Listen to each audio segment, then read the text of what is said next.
നിലമ്പൂർ വേട്ടയ്ക്കൊരുമകൻ ക്ഷേത്രത്തിലെ വലിയ കളംപാട്ട ദിനത്തിലെ പ്രാധാന്യമേറിയ സർവാണി സദ്യയ്ക്ക് ഇത്തവണയും എത്തിയത് ആയിരങ്ങൾ. ജാതിമത ഭേദമന്യേ നിലമ്പൂരിലും സമീപ പ്രദേശങ്ങളിൽ നിന്നുള്ളവരടക്കം സർവാണി സദ്യയിൽ പങ്കാളികളായി.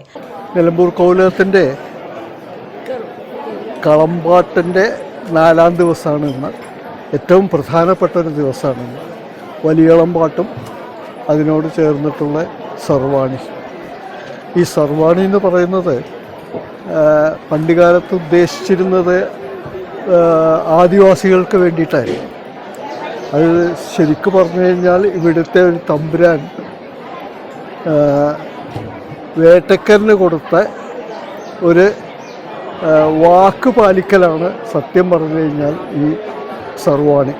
പാട്ടടിയന്തരത്തിന്റെ ഭാഗമായി നടന്ന വലിയ കളംപാട്ട് ഭക്തി നിർഭരമായി 6 ദിവസങ്ങളിലായി ക്ഷേത്രത്തിൽ നടക്കുന്ന ചടങ്ങുകളിൽ പ്രധാന ദിനമാണ് വലിയ കളംപാട്ട് ദിനം. ക്ഷേത്രത്തിലെ ചടങ്ങുകൾക്ക് ശേഷം സർവാണി സദ്യ ആരംഭിച്ചു. സദ്യയ്ക്കായി കാത്തുനിൽക്കുന്നവരുടെ നിര പലപ്പോഴും കോവിലകം പ്രവേശന കവാടവും കടന്ന് കോവിലകത്ത് മുറി റോഡിലേക്ക് നീണ്ടു. 120 പറ അരിയുടെ സദ്യയാണ് ഇത്തവണ വിളമ്പിയത്.